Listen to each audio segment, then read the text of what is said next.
Super Mario Brothers 2! Mario's back, bigger and badder than ever.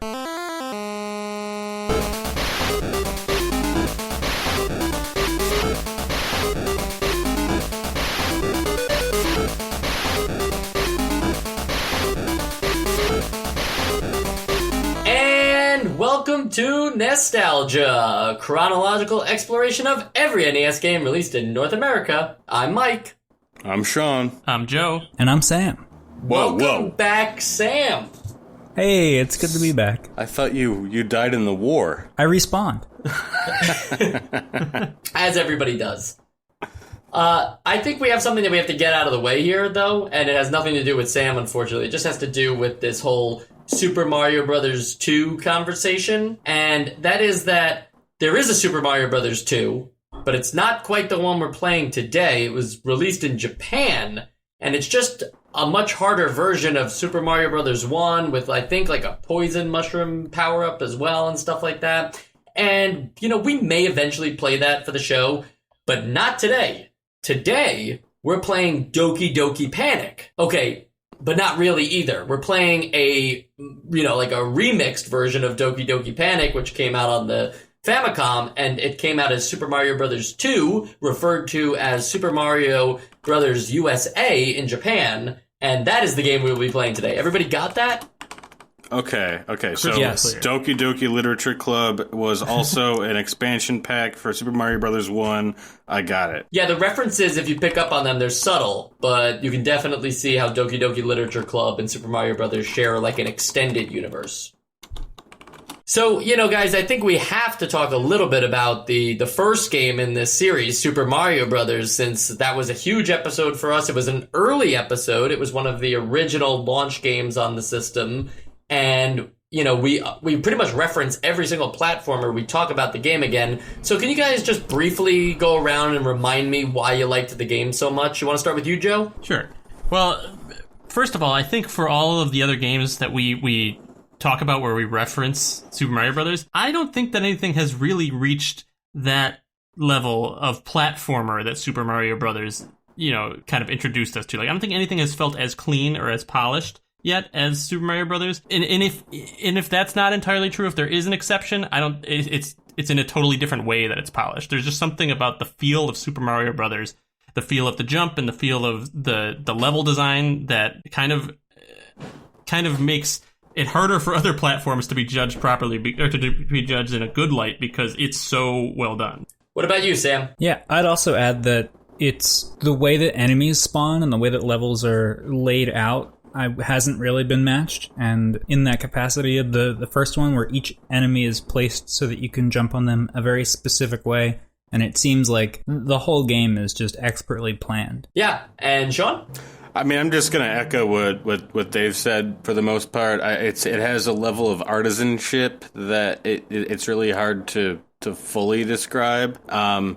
That, again, it hasn't been replicated since. There's been games that I've been more excited about because they still have that air of novelty, but Super Mario Brothers was just so much of a classic, and it hasn't really been lived up to since. Yeah, I think one thing that we said a lot in between these 100+ episodes between the two games is that a lot of these games feel like they're inspired by Super Mario Brothers, but they add an extra element or try to add in an additional genre working its way into the platformer, and it always just complicates things. I think of that game, Mighty Bomb Jack. Was that the name of the game? And that one was just yeah, it was just so bizarre because it was clearly Mario influenced, but it added in Bomberman tropes too, and it just didn't sell the idea enough. And I think that's the problem with a lot of these games. You can't just be Super Mario Brothers 1, because then you're just trying to recreate a perfect game already. And that's going to be a problem for Super Mario Brothers 2, though, right? I mean, it can't be just Super Mario Brothers 1 again. Nintendo of America already said they won't take the official Japanese Super Mario Brothers 2. So we get this game, which isn't quite the same thing as Super Mario Brothers 1. Yeah, it's interesting that you mentioned that so many games are trying to are inspired by Super Mario Brothers 1, and then all of a sudden Super Mario Brothers 2 feels like it's almost not inspired by Super Mario Brothers 1. other than some like little design elements and stuff, it feels like they kind of opened the they started over with their like basic rules of the game. Yeah, I think the most important thing to note is just even the way the game starts. You start, after you choose your character, of course, you start and you just fall from a door in the sky and it drops you vertically. The idea that falling pits might not be pits anymore and that you are now like able to traverse both up and down as well as left and right. I think that's like an immediate thing that just, again, it's a Nintendo design philosophy thing, but it's the first way to let you know this is not Super Mario Brothers 1. This ain't your daddy's Super Mario. So let's talk about the characters, because we have other than Mario this time. I mean, in the other game, you were able to be Luigi, but it was really just Mario. In this game, they actually give different character traits. For Mario, he can jump the furthest. Luigi has like a high jump. Peach can float for a little bit, and Toad, as far as I understand, he can pull the vegetables out the fastest, but he's also the fastest character in terms of run speed. So what did you guys think of the characters? Sam, you want to tell me about them? Sure. I went for Toad at first because I thought it was cool you could be Toad in a game, which I wouldn't really think of being except for Mario Kart. I couldn't really immediately tell what the differences were between Toad and Mario, for example. But then I tried Luigi out and he was just way, way too slippery for me. And I'm not great at platformers in the first place. So I mostly stuck with Peach because of the ability to fly or glide. And I looked it up and there are some, like she picks up things the slowest, which I never really noticed because I mostly stuck with her because she can correct for my bad platforming. So that was my experience with it. I mean, I stuck mostly with Mario. I did like to, I do like the feel of Peach for every level once in a while. But I thought that Luigi was a little too floaty, so I stuck with the OG. It's interesting because I've played this game very, very little when I was a kid because I didn't have it, but I remember like playing it at friends' houses and stuff. And I always just in my head I was always like, well, Peach is the best character because of the ability to kind of hover and it, like you said, Sam, it corrects for my platforming. But then when I tried Luigi, I actually found that I liked him better a little bit. I liked something about I can't really put my finger on it, but something about the floating with Peach kind of often like made me run into things more. And with Luigi, where it's just felt like a slower jump, I felt like I had a little more of that like reaction time control over it. Yeah, I was just gonna say I played with Luigi for most of the game, and then by the end, I switched to Mario for a while and actually found a lot of advantages to Mario as well. Yeah, I think the thing about Luigi with that high jump is because of the vertical nature of the game, too. A lot of times it helps to just be able to, like, jump over obstacles or go to another part that maybe Mario or Peach or Toad wouldn't be able to reach, but Luigi can with ease. But, there's a case for every single character here, and I think that's also something really cool because you can't design like a game around all four of those characters, but there's never really like a level that's like, oh, well, if you pick Toad, you're screwed on this level. Right. I would love to hear the case for Toad, though. Not saying that sarcastically. I just didn't play with him enough, but the one time I tried, I just felt like his biggest advantage was like he can jump just as high with or without holding something, but that's just not very high. I don't know. That's all I noticed. I do really like that, though. I could just see that printed in like Times New Roman in like a game's journal. It's just the case for Toad, abstract. I would say for Toad, because he can grab things and move around with them so easily, maybe Toad is more of like the boss fighter character. You know, when you have to jump on Birdo's egg and then toss it back, then Toad can, I guess in theory, Toad does that the easiest. I guess that would make sense, because that's what I found after playing almost the whole game with Luigi. Once I switched to Mario, I was like, wow, boss fights are way easier with Mario. So I guess with Toad, it might even push that further in that direction. Right.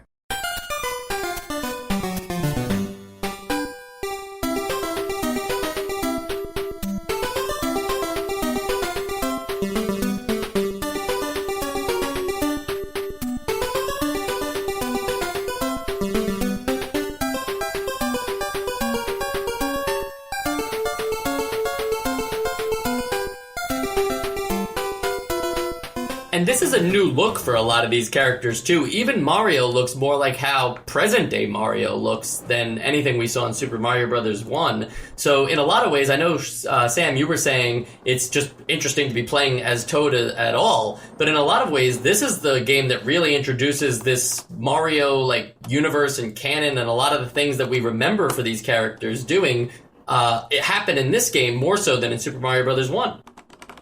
For sure. Yeah, I mean, since I grew up with the Super NES, I always knew Mario as this much more like flourished character, I guess. Like it looks a bit more cartoony than it does pixelated, and they really softened a lot of the blockiness that the Super Mario Brothers 1 model had. And just across the board, the game looks a lot softer on the eyes, I would say. Yeah, I'd say they look close to Super Mario Bros. 3 character models, which I mean I know that's just like one of the most popular games out there, and that's the one that introduced me to the series, and that's like I think this game, even though it's very different than the gameplay style of Super Mario Bros. 1 and 3, it feels like it's. Even though I know it was designed as a different game, it does feel like it's moving some elements in the direction of Super Mario Bros. 3, which is, in the sense that there's so many more secrets and there's the design element that looks a little more like it and a little more of that, like, adventure feel to it rather than just the platform feel to it. Not that the first game only had a platform feel, but I just feel like it's moving closer to that adventure feel. I think a lot of the levels feel like puzzles instead of just random platforming. Yeah, and I think agree. we get more of that in Super Mario Bros. 3 too. Definitely, but I do think that in this game, it's even if I wouldn't say that it gets more necessarily puzzly. Just the design of the game makes it more.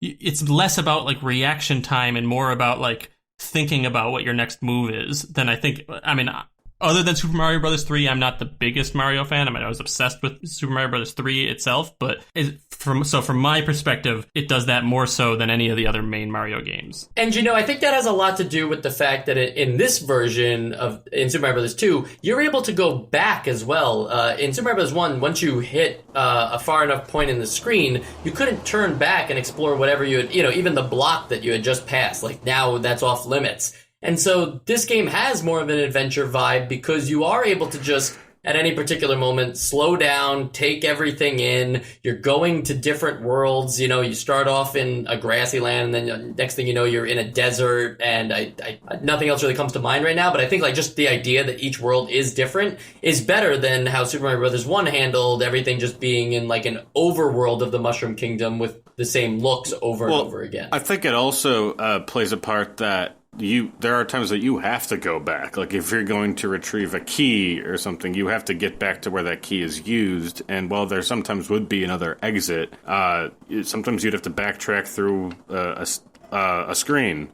and that just wasn't part of the vocabulary of Super Mario Brothers 1.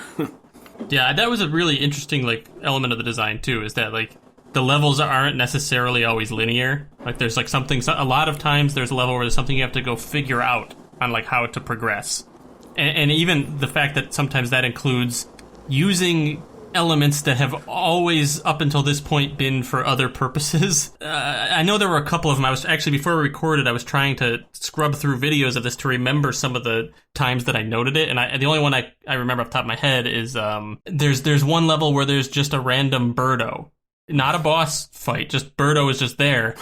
And you realize that for the first time, you need to jump on its, whatever, the eggs or whatever it is that it spits out, not to pick up the egg and throw it back at him, but to jump on it and ride it across the level. And I thought that was really cool, where it's like, oh, I've been programmed by the game to think about this one way, where if I stop and think about like what it's actually doing, I can utilize that for other purposes. And the game did that a few times. I wish I could think of the other examples that I noticed.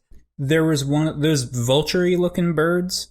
There were a couple levels where there's one level in particular where you basically just have to ride the bird for the entire time. That's right, yeah. And you ride it back, right? Yeah. Well, yeah. And you have to jump onto things while you're riding it and then jump back onto it. and then jump to a different bird at one point. And I think there was a different level where you get to the end of the level and then there's nothing over there, but then a bird spawns going the other way, and you realize you have to jump back on it and go back to where you came from at the beginning of the level, and you can jump over some barrier that was there. Yeah, I think that was in World 5, Sam, and I remembered that too, and I thought that was just like a great way to communicate that, because you're seeing them the whole time flying overhead, and you think of them as just an enemy, but it's not until you traverse the entirety of the map and get to the other side and there's just nothing there that you start to think like, okay, did I miss a door or something? Like, did I do something wrong? And it's just kind of because of how frequently they occur and you see them moving against you in the opposite direction, it just kind of subtly communicates that in a way that you understand, like, I probably should take this thing for a ride. Yeah. Did anyone get like a Mega Man vibe from Mario Brothers 2? Like that it had some inspiration in terms of just the way that the levels are laid out? And I don't know if that's just because in Mega Man you were able to also go up and down and left and right and as you choose, and you weren't like locked behind anything. But I had this just feeling of the space, and maybe it had to do with also throwing projectiles, that it felt like a Mega Man game in some ways. I can see what you mean. I never felt that, but now that you say it, I think a lot of there are some cosmetic things that could allude to Mega Man. I think the big one is just the way that the screen scrolls when you've hit the edge. That's the only part for me that was super Mega Man-y. Yeah, that's what I was going to say too. The way the screen scrolls, which I thought was another thing that made the way you approach the game feel differently, because it's not all about speed and precision. The way the screen scrolls, but also the fact that then you see all of the enemies present on the screen. There's no like surprise. Again, to that point of now you have time to just kind of breathe and think about, well, who do I really have to take out? Can I just jump over everybody? Do I have the right character to handle this thing that if I would do it a different way with Toad than I would with Mario? I think a lot of that is just in the stage-by-stage design philosophy. That's kind of what I was thinking, where you really have to think about each encounter that you have and what the best way of approaching it is. Like, even when you're in those jars and you have to dig down, what the best way of avoiding the Shy Guys is, and like how you zigzag around them and stuff, and planning your route back up. It kind of gives it a little bit more thought to the encounters than Super Mario 1 did. Is this are you referring to when you're sort of digging through the sand? Yeah. Yeah. No, that I never really, because I used to own this on like in the All-Star cart. Yeah. And I never really knew what to do with that, but it just clicked now that I'm, an adult and have problem solving abilities. But I really enjoyed those because there was, I mean, it's not like it was super hard, but that you were still engaged in like, oh, what is the optimal route here? For sure. Dan, we've been talking a lot about the characters that we play as, but Sam, you talking about the Shy Guys, I mean, those are now an iconic thing in the Mario universe, but they weren't in the first game. But then there's also enemies that were in the first game, like Goombas. I mean, Goombas were the very first Super Mario enemy, and they're nowhere to be found in this game. I think there's Koopa Troopa shells, but no actual Koopa Troopers. It's just the shells. It's very strange. What did you guys think about this mix mash of new characters, familiar Mario tropes? Like, I would imagine it would be welcomed. That it might feel like you're rehashing too much of the first game, if you played this originally in 1988. I would say so. Kind of off track here. Going back to me owning this in the All-Star collection. I played this as a very small child, like 7 or 8, 6, 7, 8, and I remember playing through Super Mario 2, Super Mario 3, and just feeling like 2 was the weirdest, and that 2 almost felt like some kind of fever dream, and just because like everything that is familiar to you aside from the characters is pretty much gone, and the things that would work a certain way don't work that way anymore. And I didn't know at the time that this was a reskin pretty much, but I guess like sort of in my mental space I still sort of recognized the patterns of that. And so, I mean, looking back at it now, like even now that I have the explanation in my head of why these things are different, It does still have this weird, like, it's not really Mario, but it is Mario feel to it. I don't know if that makes any sense. No, 100% it does, because, if you look at the 3 games in the collection, the way you played it as a kid, and the way I remember playing it for the most part. I did play the NES ones too, but I just remember from the All-Star collection, when you play them like that, 3 is almost like learns nothing from 2 and goes back to the idea of just Mario being the main character that you play as, and there's emphasis on a vertical in a small way with the raccoon tail and stuff like that. But for the most part, you are just playing Super Mario Brothers 1, with additional power-ups and a sprawling world, and obviously it's a lot more complicated than that, but that's a time for another episode. Super Mario Brothers 2 has this whole, like, picking up vegetables and throwing them at enemies thing that we're just not gonna see again. Yeah. Yeah, there's something, because I think that now, looking at it, like Sean said, looking at it now with the knowledge that this was Doki Doki Panic and it was reskinned to be a Mario game and it was actually made as a totally different game, just happened to be this Miyamoto made this still, right? So it's still by the same guy. It's still in his development team, yes. Gotcha. But that, it was now looking at it, like, knowing, like, okay, this isn't going to be a traditional Mario game. I think it's a lot easier to appreciate how good this game is. And I think if I bought this, when it came out, expecting Super Mario Brothers 2, I might have just had this biased disappointment towards it. Kind of in the same way that if I was obsessed with Pokemon Red and Blue, and then Pokemon Gold and Silver came out, and it was just like a puzzle game or something, and it could have been the best, coolest puzzle game in the world, I'd still have been like, well, this isn't what I was looking for. So, like, I get why this one, had a little bit of a reputation of being regarded as the weird one. But I think then if you separate that and you look at it independently, you can really realize, like, oh, this is also, like, another really good game. It just happens to be very different than its original. So it's like I have a mixed feeling about it, because I do think when you do a sequel, there should be a little more recognizable from the original game, generally.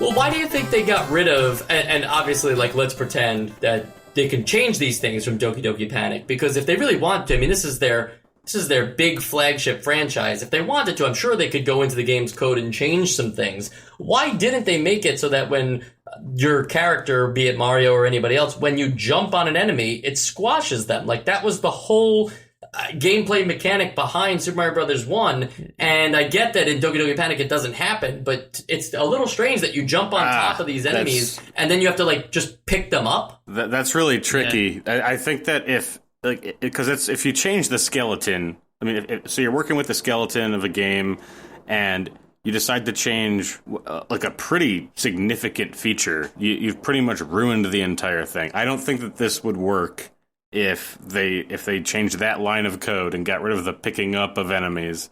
I don't think this would work at all. So I think it's just they took a holistic approach. They kept pretty much every part of the gameplay as it was, and they changed a couple of the items to look like Mario items. I think another question that could be posed, though, is why didn't they maybe take some of the sprites from some of the enemies that are new? Maybe not the Shy Guys, because those are cute, but and change those into Goombas. So I'm not really sure what the answer to that would be, but I don't know. I guess it's worth discussing. I would say that I think it makes total sense that nothing looks like it did in the previous game, because nothing plays like it did in the previous game. And that you'll want to approach situations with a certain mindset that you're used to from the first game. And if you see things that kind of remind you of that, then you'll go back into that. That makes sense. Super Mario 1 platformer mindset and kind of lose this, like, all right, I have to pick up this guy so that I can throw him over here, and then that will do this, and that will do this.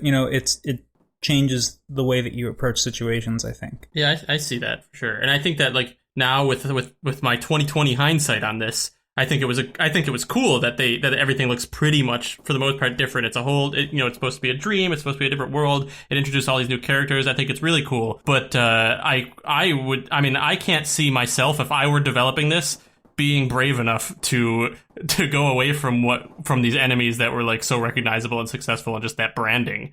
So like kudos on them for sticking with that, even if that wasn't the reason. I mean, maybe it was just easier to do it this way, but kudos on them anyways, because I think that they made the right call when it probably could have been seen as like the safer move to just make everything look like it did in the original game. Yeah, now that I think about it, if I were to step on a Goomba, if I jumped on a Goomba and it didn't crush, I would probably go insane. Yeah, you'd be very dissatisfied. Yeah. You know, there are some Mario universe elements though in the game. There's we talked about the Koopa Troopa shells. There's the POW blocks from Mario Brothers. There's the sparks from Donkey Kong Jr. And then there's the boss crab fight that kind of acts like Donkey Kong. So it's like none of those games are quite Super Mario Brothers 1, but they're still in this Mario universe, and those things are added.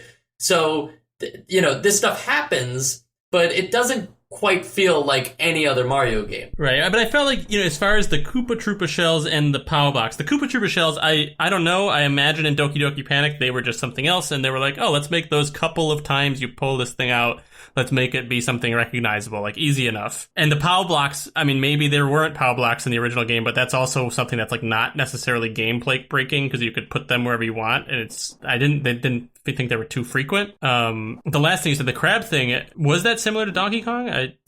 It just in the sense of the layout of it, and I believe I don't think he was throwing barrels, but whatever he was throwing acted like how the barrels acted. I guess that's true, but that's different than adding like an element like the POW blocks or the Koopa Troopa. Totally.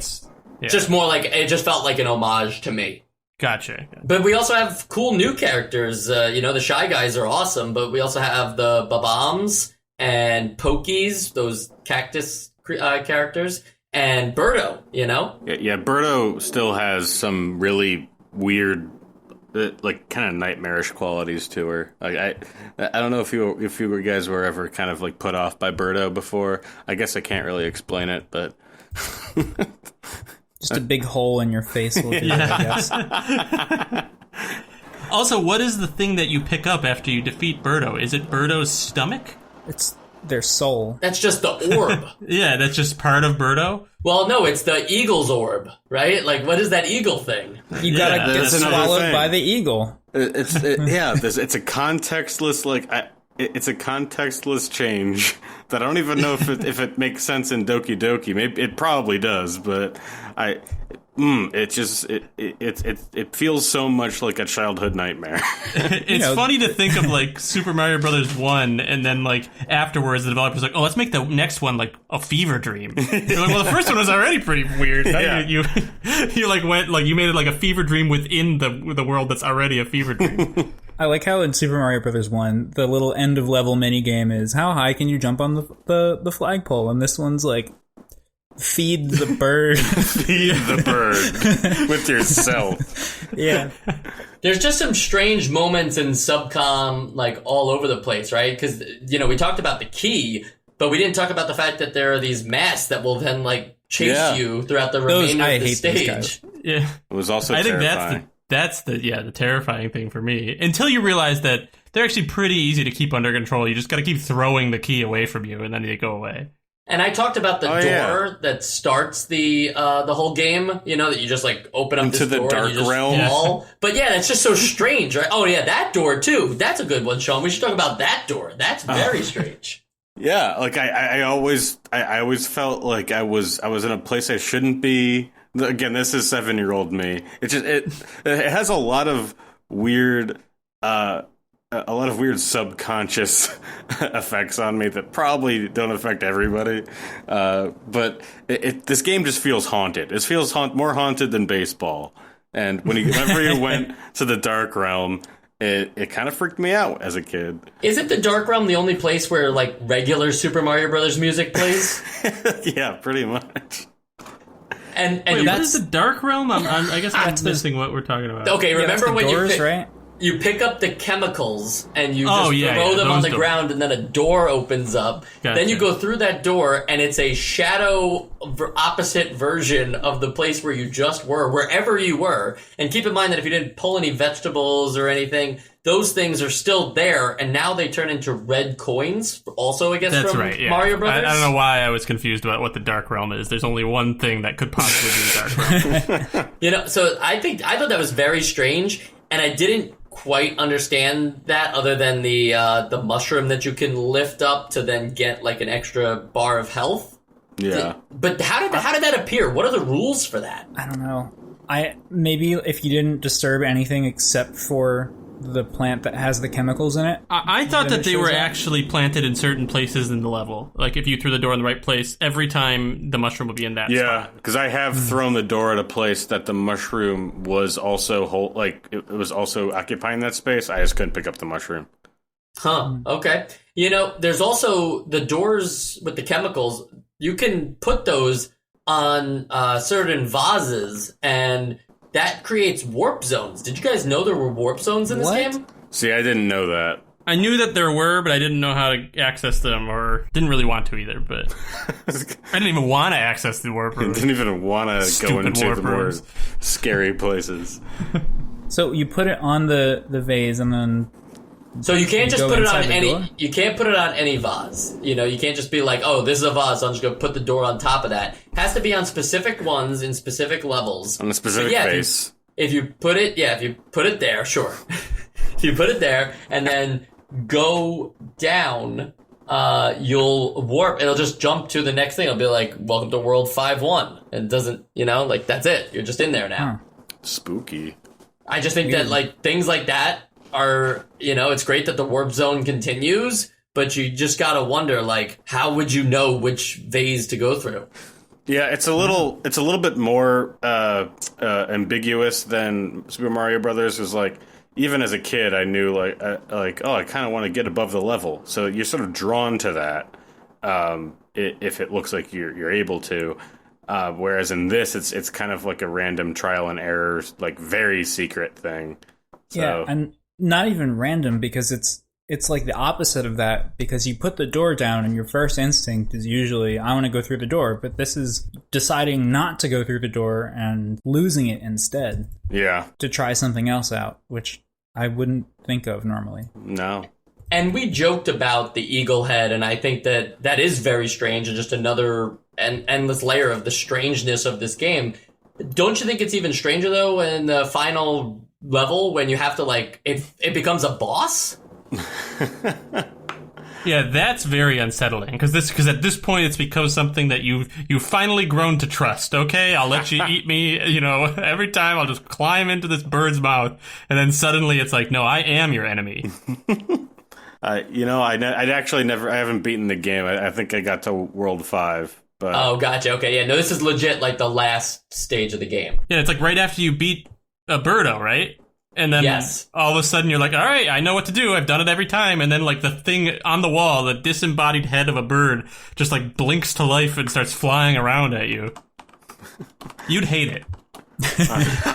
I'm sure I would. I'm sure I'd have actual nightmares about it if I actually beat this game as a kid.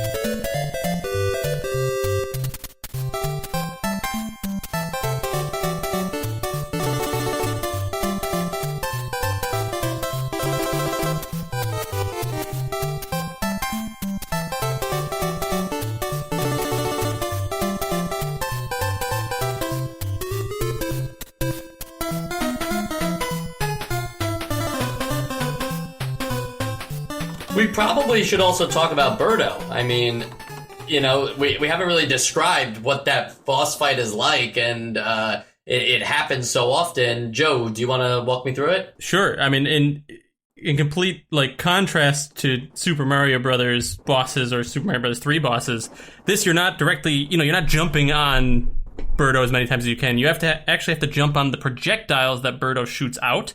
So these like white eggs that come out, you jump on them and then pick them up like you would a turnip or whatever other things in this game, and throw it back. So it definitely is like it's a totally different way of approaching a boss fight than like really any other Mario game that I remember. Yeah, and Birdo's now like, in the Mario universe, it's a strange relationship of Birdo that only shows up in like party games really, and is linked to Yoshi in some ways. Like they're always kind of paired up together. I never thought of the idea that, Birdo was an unsuccessful dinosaur in the Mario universe, and Yoshi comes around and everybody loves him, Yeah, I mean, he looks like Yoshi. It's actually, this is the first time I've ever really thought about the fact that Birdo came first, right? Yeah.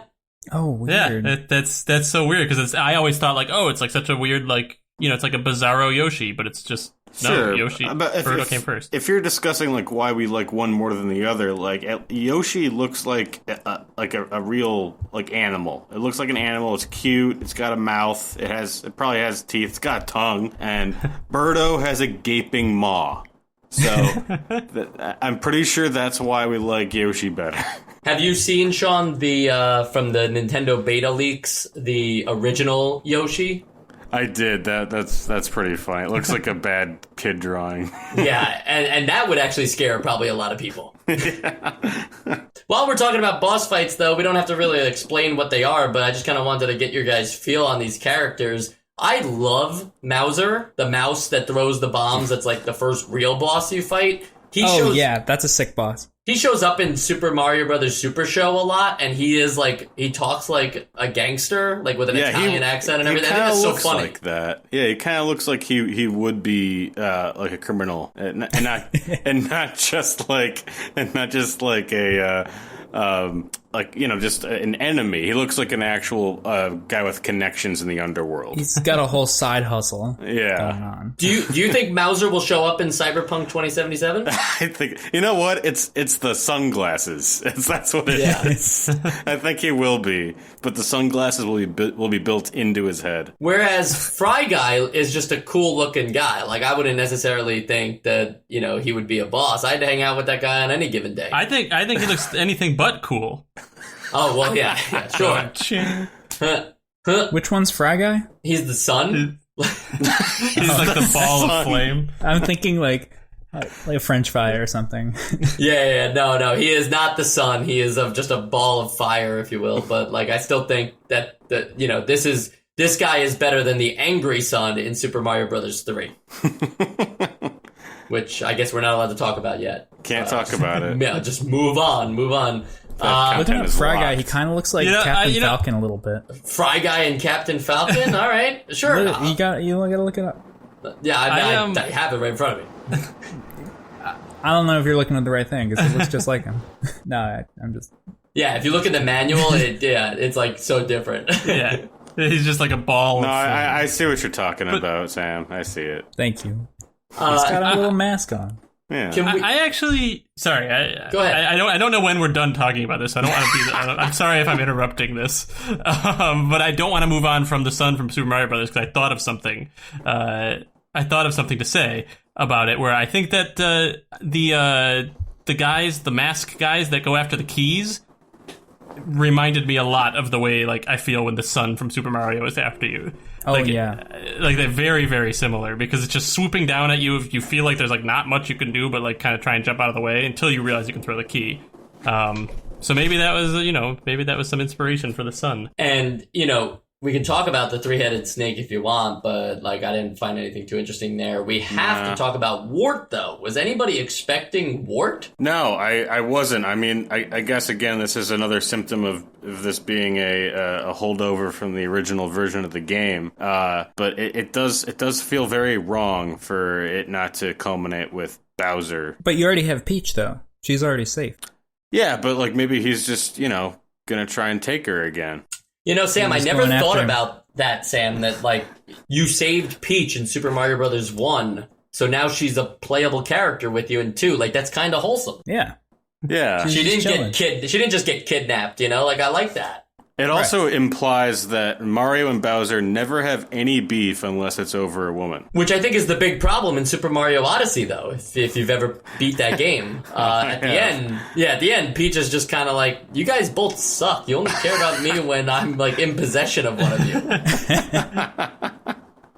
I don't think that's a problem. I think that's an evolution. Yes. Also, one thing about Wart, other than the fact that I love Wart as a character, and I can't wait for his return to the Super Mario universe, there's something about the boss fight, though, that, I don't know, it's just like, it feels transplanted from a game that already feels like a transplant of a Super Mario Brothers game. Like, it didn't feel like the rest of the game. It didn't look like the rest of the game. Did you guys think that was weird with this whole, like, dream machine thing? Yeah, I think that the weirdest thing to me was that the whole game, there was never another instance where, like, you just can't hit Wart unless he's shooting things, like firing projectiles.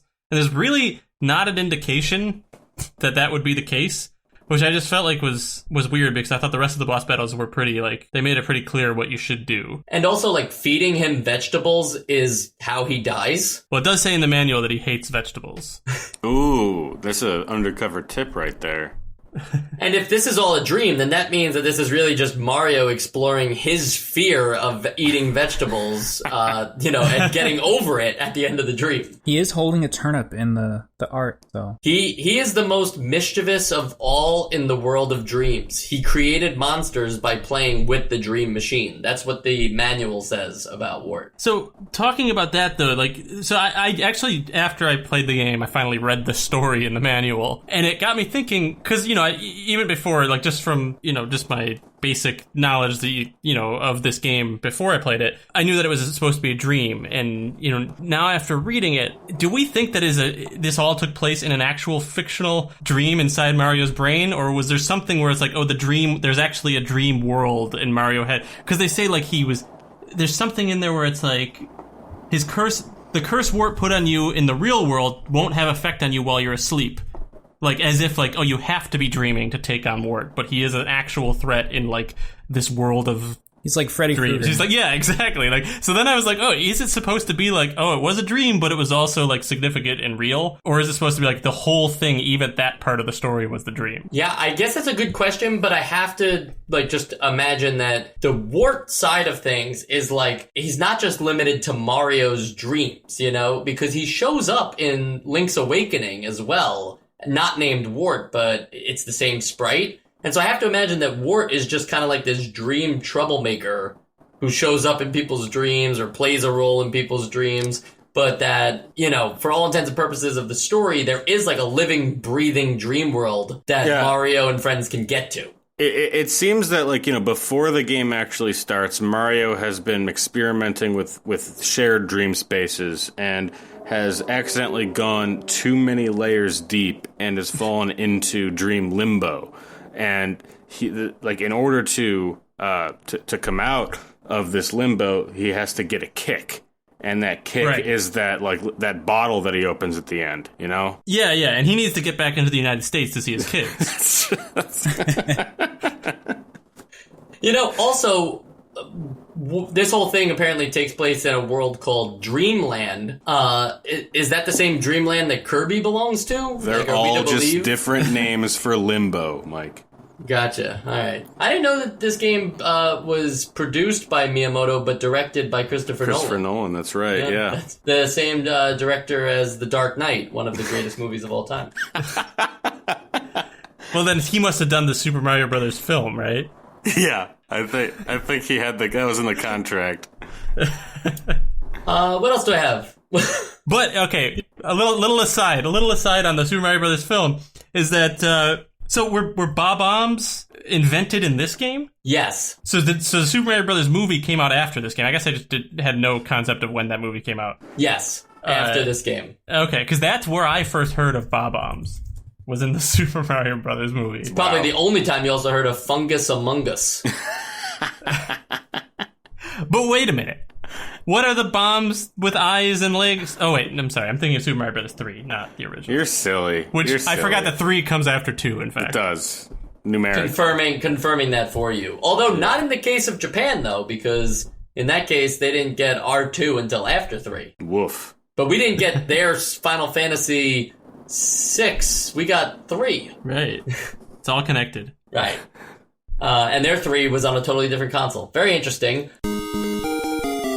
We were kind of down on the game over system in the original Super Mario Bros. 1, and in this one you get a game over screen, but you can continue, I believe, twice. So that seems like an improvement. It is.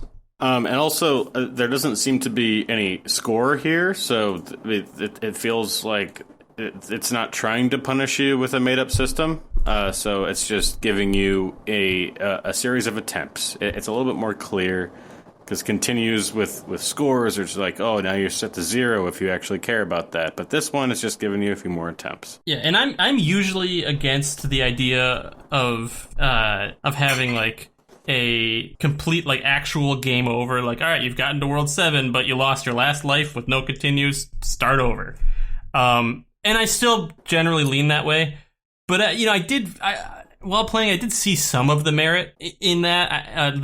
That I was really thinking every move through about, like, not just like, oh, I can't die here because that's, there's big consequences to every time I die, because that brings me one step closer to just being done with the game. But also that I was thinking a lot about, like, okay, how do I farm coins so I can have more chances to have more extra lives? And, like, it encouraged me to do those extra things rather than just get to the end of the level. Man. I still, if I were to really, like, come up with my actual opinion, I still think that, as much as I think that punishment nowadays in games is just too non-existent, there needs to be more punishment for failing. But I think that unless you're trying to do some sort of crazy, like, Nuzlocke challenge, or your game is based around something like that, I think that, like, having a full game over where you're several hour experience now, you have to start from the beginning of the game and do everything over again, just is not ideal. Yeah, I also think, just going back to the way you phrased the bonus stage. I mean, it's not really a stage, just getting the coins for the bonus piece of the game. And you said farming, and when I think of farming for anything in a video game, that just completely removes any kind of joy out of it. So that really kind of hurt my view of that going back now. Yeah, but I guess if it's not farming in the sense that, like, a lot of other games are, like, just dull, because there is like still gameplay to it. Yeah, like, you have to think about it. But you could also, to your point, which I did do this, like, get into like all right, I found a good spot to get coins. I'll keep getting coins here, and I'll keep doing that. Like it did get a little tedious the way I was doing it at some points, but then that paid off in dividends later when I didn't have to start the entire game over. Just work. Two thoughts on movement here, since we were always talking about how the movement felt in Super Mario Bros. 1. There's no weight to the characters like there was for Mario and Super Mario Bros. 1. They do kind of stop on a dime in this one, but I didn't really notice myself being thrown off by that. Yeah, I think Luigi has a little bit more slipperiness to him. And I think that was sort of what put me off of playing as him. So they didn't completely get rid of it. And I think that since this is based on a non-Mario game, it probably didn't have the same physics going into it. But it's still like a good it's still a good system in that it still felt right.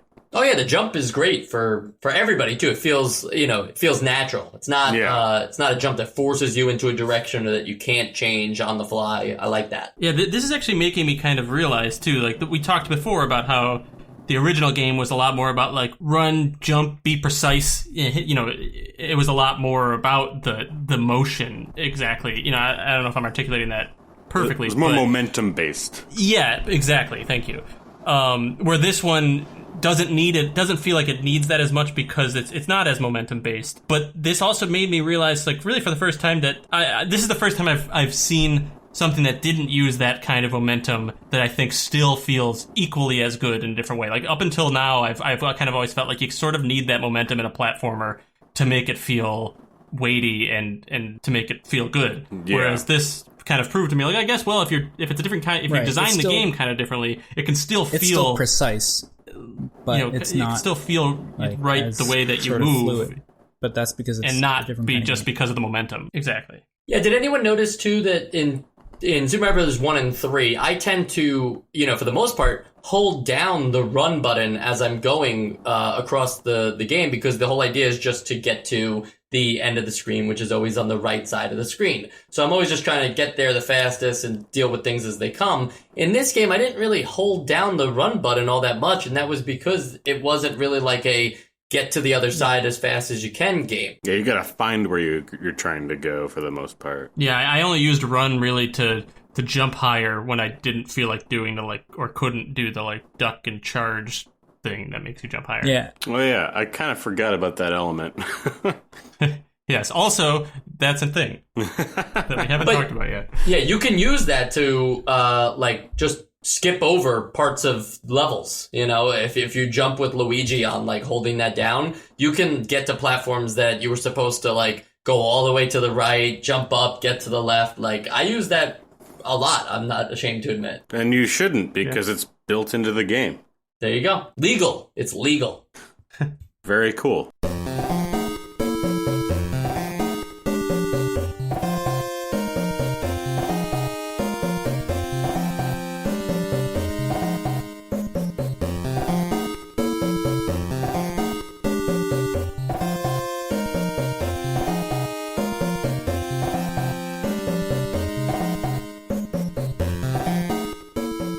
The music in this game is better than Super Mario Bros. 1. There, I said it. I've got it off my chest. I love this. I love all the music in this game. I won't argue I think it's more energetic also. Yeah, I won't either, actually. I think it's less iconic, but that's not the same as worse. Right. Yeah, I would agree with energetic for sure. I think even just the overworld theme, whatever you want to call that, is very playful. Not that the other song doesn't make you just want to sing, in Super Mario Bros. 1, you just want to sing along to it. I think in this one, there's something that would be fun to hearing that played on a, real life piano or something. I think that, to it. In classical music circles and just in music theory, the term we're looking for is it's more hype. There you go. Yeah, it's more hype. I always said that Super Mario Bros. 1 is like a waterbender, and Super Mario Bros. 2 is an earthbender. Huh. Yeah. I wouldn't say that. Because it's a little all over the place. Yeah, I would probably go closer to air. Never seen also. the Super Mario Brothers show? I don't really know what I'm basing that on. Yeah, It just I've feels never right. watched the show. Yeah. Which one? There was no one based off of Super Mario Bros. 2, but you could argue that's Super Mario Bros. Super Show, because they use a lot of the elements and sounds and songs they really milked from them, huh? Super Mario Bros. 2. And meanwhile, there's also the Super Mario Bros. 3 show and the Super Mario World show. That'd be sick. There was also a Legend of Zelda show, and surprisingly, no Metroid show. Really should have been a Metroid show. Give me I'd still take a Metroid show. Not Like yet. an R-rated Metroid with Aren't they doing a parasitic Metroid show? monsters. It's gonna be on Disney Give me Plus. that sounds fun. I don't see any reason for that. Yeah, I guess. But, episodic. You just want to watch Alien? Ooh, that'd be cool. And give me Brie Larson as Samus. Yeah, isn't that happening or something? She or wants something it to like be. She wants it to be. Oh, okay. Yeah. I say it like I'm like, she wishes. That's how I took it. That's how, those people who were against Captain Marvel, that's how they say it. Yeah, she wishes she was Captain Marvel. This one is actually one that I probably would have brought up even if I didn't make a habit of bringing up pause sounds, weird anecdotes.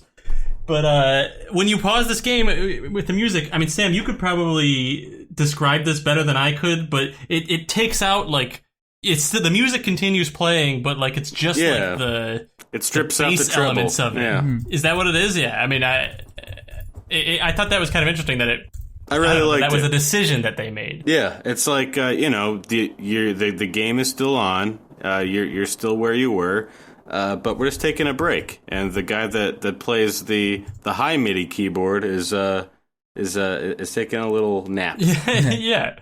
Yeah, it's funny because it makes you feel like it's like it feels paused because the stuff that feels more actiony is not going. Right. It still feels alive. There was an alternate history where Super Mario Bros. 2 was not just a harder Super Mario Bros. 1, but might have been its own game that felt more like Super Mario Bros. 1. Let me explain. This is our development section, if you will. There was a sequel prototype built by Miyamoto and his team that didn't have, I don't think it had the Mario sprites in there or whatever, but it was working on the idea of Mario and Luigi playing cooperatively, and they have to lift each other up and throw each other, stacking objects and stuff and scrolling the screen upward. The design became a little too complex for the Famicom hardware. You have to remember they eventually phased that out and went to the Famicom disk system. So they didn't like how that gameplay system worked out and they moved away from it. But there was an opportunity, and I think we see a lot of Super Mario Bros. 2's, lifting and stacking stuff still in there.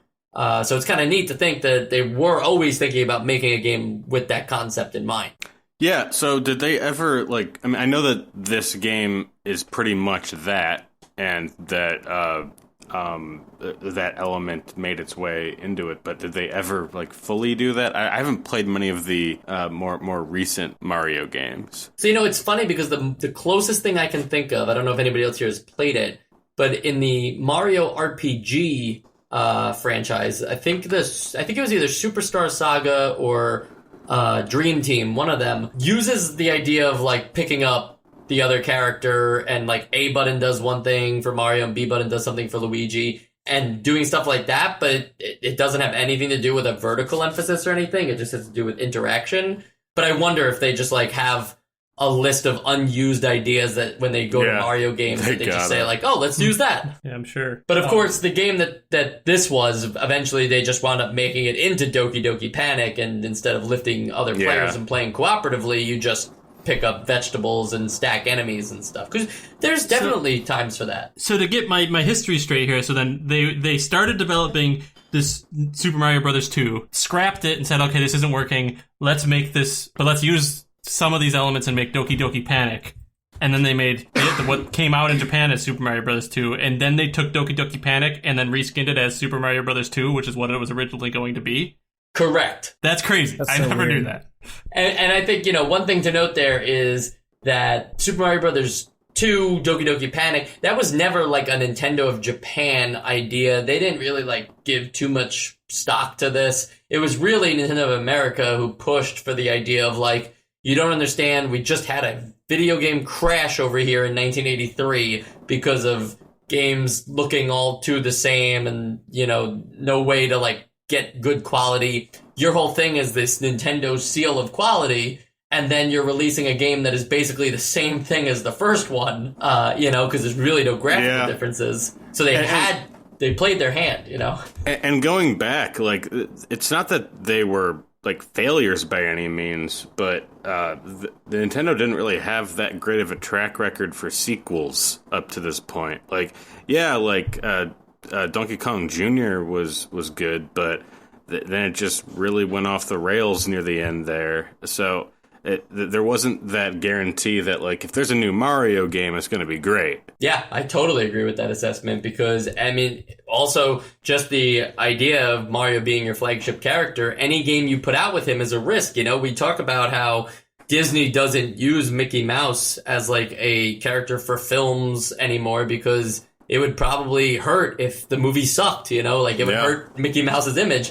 Nintendo has to constantly take on that risk with Mario, but I wonder when does that not become true anymore? I'm not sure. I don't know, because you look at Zelda or something, and a lot of people didn't like Skyward Sword, but then Breath of the Wild came out, so I feel like it's as strong as you make it. Yeah, I think that's true too.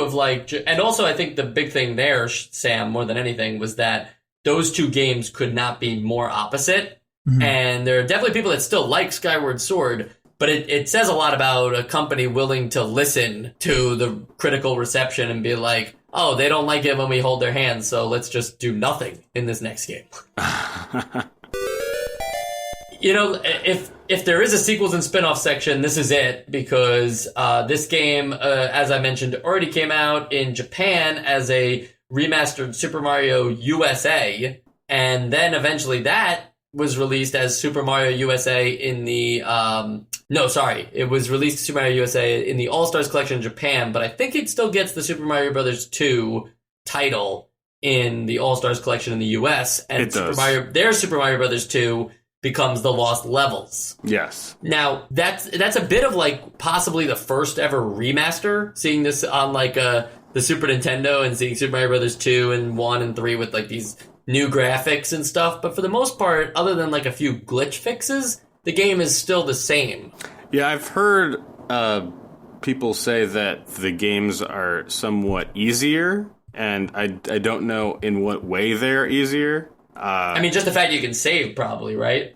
I guess that could be part of it. I thought maybe it was a more mechanically involved version of difficulty, but no, I mean, from what I've seen, it's just a fresh coat of paint. And then, and I'm not making this up, BS Super Mario USA Power Challenge came out on the Satellaview. It's mostly the same, except for you only start with Mario, and then you unlock the other characters as time goes by. And there's also some voice dialogue added to the game. And that's the internet service, right?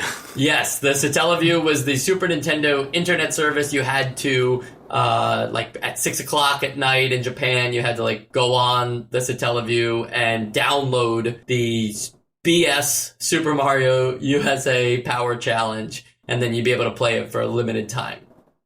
So weird. I mean, what do you think about unlocking the characters, though, instead of having them all at the start? I don't really care about it. I don't think it's good. It's fine. It's just the whole concept of the Satellaview. We've spoken about it, but it still always tickles me. I think that having different characters be unlockable would make a lot more sense if there were drastic alternate routes that you could take with each one, but like you had to find them. Well, like let's say in the first level you see this path that goes somewhere, but you can't reach it because you don't have Luigi yet. But it goes to it. It's like a whole new part of the first level. If that was the case, and it would increase replayability, then I think that having unlocking characters makes sense.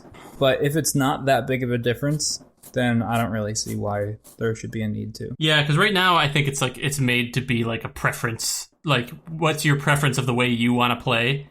Where I remember thinking while I was playing it that, like, if they wanted it to be like, well, you know, you could do certain fights, like, better with Mario, which I think you can. At least I had an easier time with, like, boss fights with Mario. And certain other things are better with Luigi.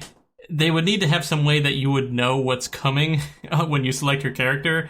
Like, it's not like I can, in the middle of the level, back out and change my character because I realize there's something that's better with Mario. So at that point, it's just like, well, you're just picking your preference and not, like, doing what Sam was just describing, where you're picking your route or your way you're going to tackle each level. For sure, yeah. It's almost like you have to make Super Mario Brothers 2 into a Metroidvania at that point. And then we have Super Mario Advance, which is the first Game Boy Advance game, and it also gets its very own, like, Nintendo Power Advance issue, which I think is cool because Nintendo Power's first issue was Super Mario Brothers 2, so then Super Mario Advance gets its own issue.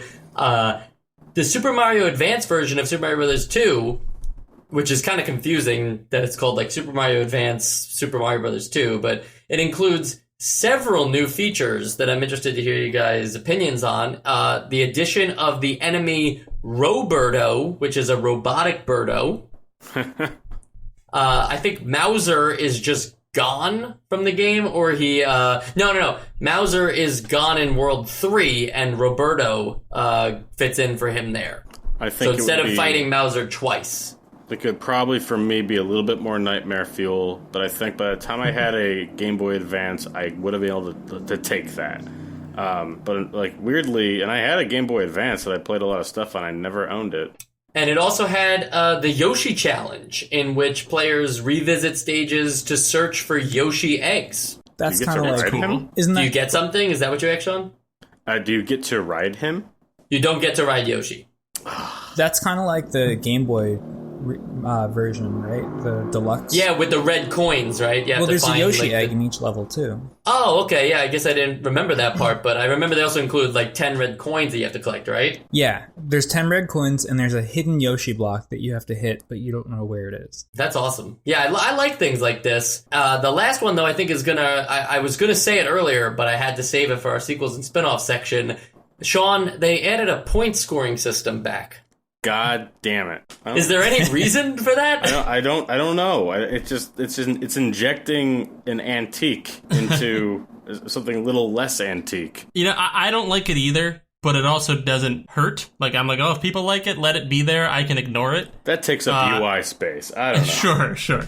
I'm just glad that they didn't add level time limits, which I don't think have ever really bothered me in Mario for the most part. Once in a while, one might get a little annoying, but like I've always kind of thought like I don't need this in a Mario game. So I liked that there weren't in this game. So I'm glad that they, as far as I know, didn't add it to the advanced version. Yeah, I don't understand time limits either, Joe, so I'm with you on that. And there was also voice dialogue, too. I think some very annoying voice dialogue, if memory serves correct. I think Toad says something. I'm sorry that I can't remember exactly what he says, but he says it like every time he picks up a vegetable, and it drives people crazy. So, I don't know. Maybe they just did play test with Toad and think like, wow, this could get annoying, but maybe they liked it. Who knows? Maybe Toad's supposed to be annoying. I think he is. Who decided that Toad was going to have a smoker's voice? He does? Yeah, he does kind of, right? He's like it's a kid that started smoking. Yeah, like a raspy high pitch. Hey, Mario, you... That is actually how he sounds on the Super Show. I don't know if you've ever watched it, but that is how he sounds. You got any cigarettes? I swear he might have said that exact line. Were you the voice actor for Toad? You got me. And then last, before we get into the Essential Games list, I have to just mention that the reception for this game was very high. Over 7 million copies sold for the Nintendo Entertainment System, making it the 4th highest selling game on the system. Wow. It also got the highest scores from Nintendo Power for a Super Mario Bros. Game, beating both Super Mario Bros. 1 and Super Mario Bros. 3. It got 3 perfect 5s and a 4.0. That's, I mean, I'm glad that they saw that. It's very, it is kind of controversial, isn't it? It is. There's also, I just looking at the box art here for a second, something that we didn't bring up, but does anyone think that this game might actually be called Super Mario Brothers 2 Mario Madness? Power? Oh, Mario Madness, yeah. Yeah, it's like on the label, but maybe that's just like a Pac-Man Fever kind of thing and not like a subtitle. Yeah, I remember seeing that. I don't know why it's there. I think it's cute, but I don't know why it's there. It's like a little catchphrase. It's just like on there. See, because I thought it was called Super Mario Brothers 2 Instruction Booklet. I can see how you would make a mistake like that. It does look like a title, though, the way it's put there. Yeah. What's weird is that you can also, it does look like a title, and then you can also get the version that just says Revision A on it as well. So it could be Super Mario Bros. 2, Revision A, Mario Madness, Nintendo Entertainment System. It's a lot. It's a mouthful. But we're going to vote right now on whether Super Mario Bros. 2, Revision A, Mario Madness, Nintendo Entertainment System, copyright Nintendo 1988 is an essential game on our essential games list. Sam, it's your first episode back in a long time, so I'm going to let you have the very first vote for the essential games. Just a reminder for you that it always has to be a majority. So 2 votes doesn't get it in this time. You need 3 essential votes or more to make it an essential game. Okay, this is a weird game. This is a really weird game. I don't know. I haven't played this game before until now, and I didn't really know what to expect, but it wasn't this. But it's so interesting the way each level breaks down, and I feel like I like playing this game maybe more than a usual Mario game, just because there's this kind of this puzzle aspect to it that isn't there in the first one, and it's a very, very different game. And I think that if you were going to pick between the two, between the first one and the second one, we're talking about completely different games, and so I think that this fits on the essential games list just fine. All right, that's our very first vote, and Sam making a power move with his return. Sam, can we expect that every single time you come back, you'll just vote whatever game we're playing essential? Absolutely. All right, and you know what, Joe? Just give it to me. All right. So I had played this game when I was a kid, and I didn't care for it. And I think it was because what we talked about earlier. I was a big fan of Super Mario Bros. 3, and I was expecting another game like Super Mario Bros. 3, and I always was like fascinated by it. I always wanted to play it, and then like whenever the rare times I did, I was like, oh yeah, like I'd rather just play the other game. But now looking at it, through the lens of like knowing this is different than a Mario game, I really, really appreciate the design in this game and the game design and the aesthetic design. And I think that we've got a lot of essential games on the list, and there's still only a few where I would say Super Mario Brothers, maybe The Legend of Zelda, and maybe Duck Hunt even, that I feel like I'm not judging it as an NES game. Like, it just feels up to standard with a game I would play right now. And this is one of those. Like, this is the first game in a long time that I feel like I'm putting absolutely no filters on my opinion of like, well, it was on the NES. This game, like, is just well designed. It plays perfectly, even if it's not how you expected it to be. So for that, I mean, I think it has to be essential. I mean, there's very little question in what my vote was going to be for that. All right, Sean, you have a chance here to play hero or villain, so give us your vote. All right, well, we've heaped a lot of praise on this game, and I did enjoy playing it. I really did, but I don't know if it lives up to the precedent that was set last week with Mad Magazine's Spy vs. Spy. No, obviously this game is essential. I didn't really. If I could appreciate it as much as I do now.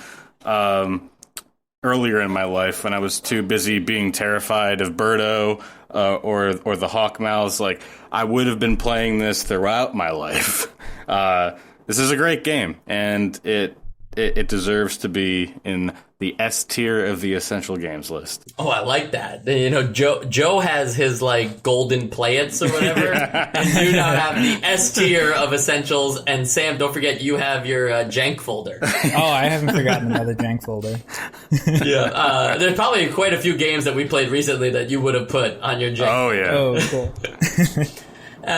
Okay, so it's essential. I think that's great. I am going to tell you right now that I'm not going to hide my vote. It is essential as well. And, for me, I would say that I like Super Mario Bros. 2 more than Super Mario Bros. 1. I know that it's different. I know that it's not even really a Mario game. I don't think that really matters when we're looking at it via the chronological exploration that we do on the show, or, the fact that we're playing it in 2020. Where things are terrible. This game, is not terrible. It's a great time. It's odd. It's interesting. There are definitely some things working against it. I don't think that the enemy placement was like as awesome as it was in Super Mario Bros. 1, and I think some of the mid worlds weren't as fun or exciting as the beginning and end of the game. But Super Mario Bros. 1 was kind of repetitive in a way too, and I never felt like that held it back in terms of my essential game vote, so I don't think that's going to do it for Super Mario Bros. 2 either. There just comes to be a time now where you look at Nintendo R&D 4, who continues to just make strictly essential games if we're really looking at it. I think, what do we have from them? We have 3 games, and they're all 3 are essential. You're looking at Super Mario Brothers, Super Mario Brothers 2, and The Legend of Zelda. I mean, how can you beat a track record like that? I don't think you can, Mike. I wonder what the next game we're going to see from them is, and I just checked it out. It happens to be Zelda 2, The Adventure of Link, our very last game of 1988. Oh, I can't wait. Yeah, that one, it's interesting because there is some talk of that now, like, getting a resurgence and being a good game. Well, I've never played it. I mean, I've had exposure to it, so we'll see. I've also never played it, so I'm looking forward to it. Yeah. Nor have Same. I. But I find it interesting that it kind of has a similar history with like the fan base as Super Mario Brothers 2. The second installment, people think is like different and weird. Yeah, I mean, we're about to enter the golden age of sequels that are weird, because we also have Castlevania 2 Simon's Quest coming up in between Super Mario Bros. 2 and Zelda 2. So there's just going to be this idea of, well, you can't quite, do a sequel the same way as the original game. Anyway, that's all the time we have for this episode of Nostalgia. I hope you were doing the Mario for most of the show. Remember that you can always follow Nostalgia at NostalgiaCast on Twitter. Every day, one person follows us. So it's your duty to, if you're not that person today, you should do that just to restore some balance in the world. I heard it does great things for karma and stuff like that. So definitely look into it. I don't know. Many people are saying it. Anyway. Set a reminder in your phone when it's your day. Yes, when it's your day. That would mean that for Christopher, you have next Tuesday is your day to follow. And, another thing, usually I tell you guys what the game is next week that we'll be doing so you know how to prepare. But I think this time, I'm just going to leave all of the listeners in anticipation of our next game. There's no way of finding out either. Yes, that's true. I'm Michael Esposito. You can find me at Esposito Film on Twitter, and I'll talk to you soon.